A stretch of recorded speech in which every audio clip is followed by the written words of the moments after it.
नमस्कार, नमो नारायण। गीता दैन दैनी के आज के इस क्रम में हम जिन दो श्लोकों का पठन करने रहे हैं, 35वां दिन है और श्लोक है 17वां और 18वां, 17th and 18th shloka of chapter 2 of Bhagavad Gita. तो आइए श्लोक का पठन करते हैं। अविनाशी तु तद्विद्धि येन सर्वमिदं ततं विनाशनम् अव्ययस्यास्य न कश्चित् कर्तुमर्हति। अन्तवन्त इमे देहा नित्यस्योक्ताः शरीरिणः अनाशिनो अप्रमेयस्य तस्माद्युध्यस्व भारत। अर्थात जिसके द्वारा यह समस्त संसार व्याप्त है उसी को तू अविनाशी जान। इस अव्यय अर्थात आत्म तत्व का विनाश करने में कोई भी समर्थ नहीं है और इस नाश रहित अप्रमेय अर्थात जिसको अपने से अलग रूप से नहीं जाना जा सकता, उस नित्य स्वरूप शरीर अर्थात शरीर में अभिव्यक्त हो रही आत्मा के ये सब शरीर नाशवान कहे गए हैं। आत्मा के ये शरीर नाशवान कहे गए हैं। इसीलिए हे भरतवंशी तू युद्ध कर। मुख्य बात तो यही है कि भगवान कृष्ण चाहते हैं कि उनके ये शिष्य अर्जुन जो हैं वो कहीं ना कहीं से बस होश में आ जाएं। जिस युद्ध की आवश्यकता है धर्म युद्ध की, उस धर्म युद्ध के लिए वो धर्म युद्ध करें और उसके लिए जो भी तर्क है, जो भी शास्त्र है, जो भी धर्म है, जो भी ग्रंथ है, उसको वो बता रहे हैं।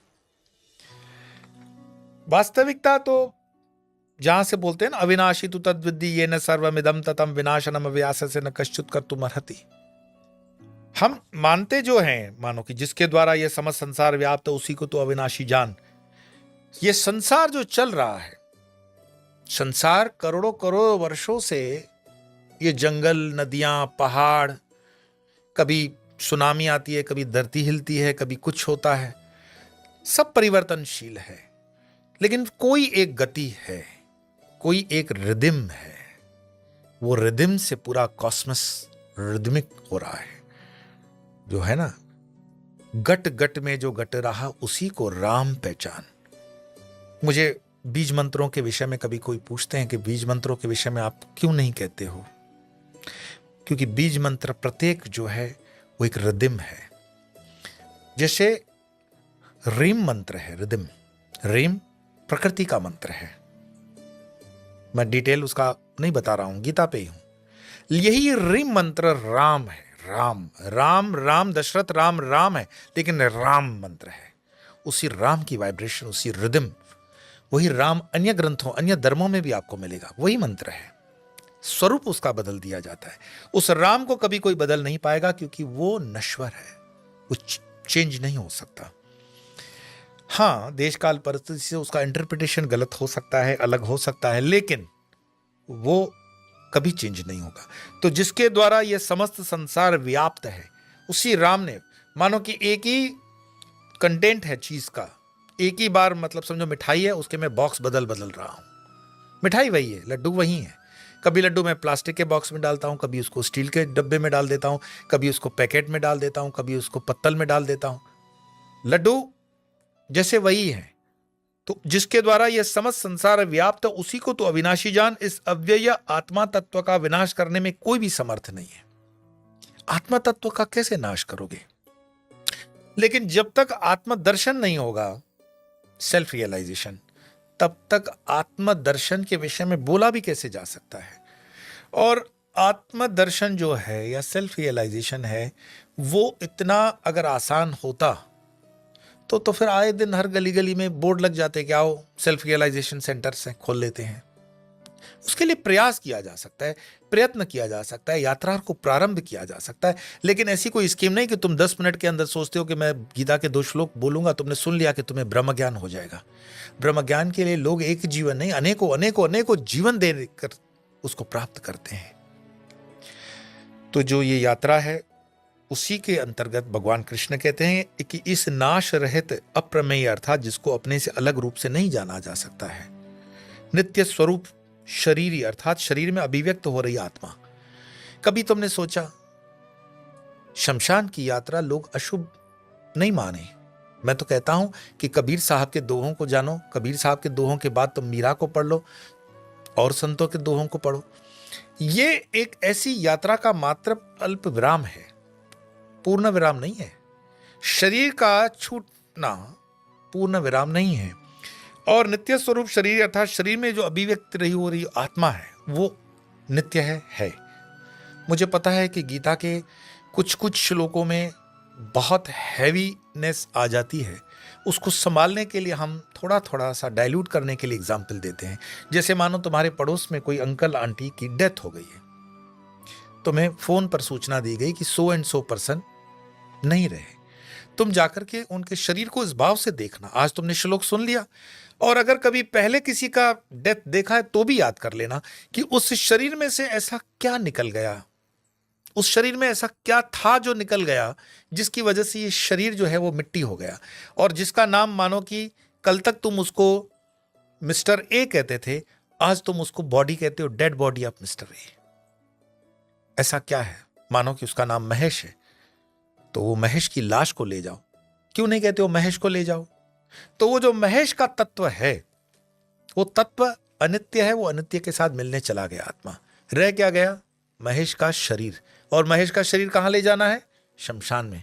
तो वो पूछेंगे भाई महेश का शरीर कब ले जाओगे, महेश की बॉडी कब ले जाते हैं, महेश की मट्टी, मट्टी कुछ लोग मट्टी बोलते हैं, अरे मट्टी को कब ले जाओगे?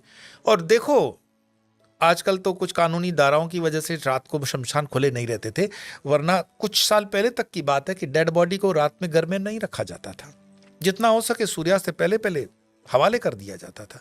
मट्टी है। 50-50, 60-60, 70-70, 80-80 साल जिन लोगों को हमने गले से चिपका के रखा, उसको 2 घंटे 4 घंटे में हमने इतना पराया कर दिया कि उसको शमशान भेज दिया। और हम रोते हैं, बिखलते हैं, और होना भी चाहिए, क्यों नहीं होना चाहिए, जिनसे लगाव है। और यही बात तो कृष्ण गीता जी के माध्यम से बता रहे हैं कि तुम जिसको मान रहे हो ये मर गया है या चला गया है, वास्तव में वो कहीं नहीं गया है। उस ब्रह्मांड में मानो कि पंच तत्व से उसकी रचना हुई है, कि आकाश तत्व है, कि जल तत्व है, कि पृथ्वी तत्व है, कि वायु तत्व है। वो तत्व अपने तत्व में मिल गए, बाकी क्या रह गया?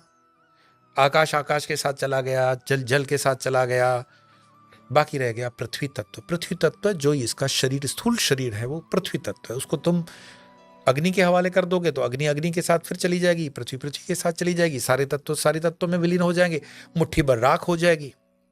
तुम डालो तो गंगा जी में डालो, कोई फर्क इससे पड़ने वाला नहीं। जो जाना था वो तो जीव चला गया।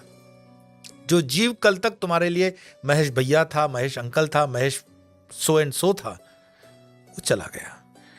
इसको रोने धोने के माध्यम से नहीं समझा जा सकता। गीता एक ऐसा शास्त्र है जो तुम्हें जगाती है, और बिल्कुल तटस्थ भाव से जगाती है कि ये सब शरीर नाशवान कहे गए हैं, इसीलिए भरतवंशी अर्जुन तू युद्ध कर।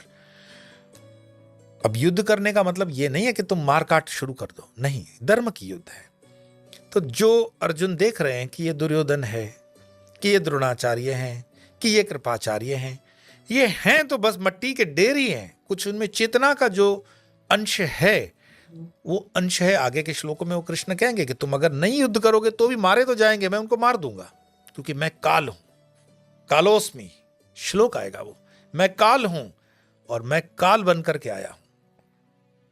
और काल का मतलब डरावनापन नहीं है, काल का मतलब कोई काले रंग से नहीं है। काल का मतलब है ट्रांजैक्शन ऑफ टाइम।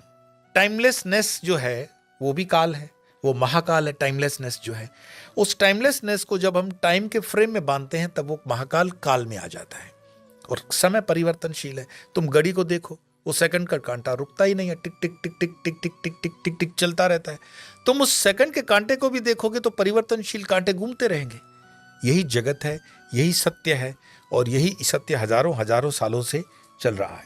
तो फिर आत्मा, आत्मा क्या है?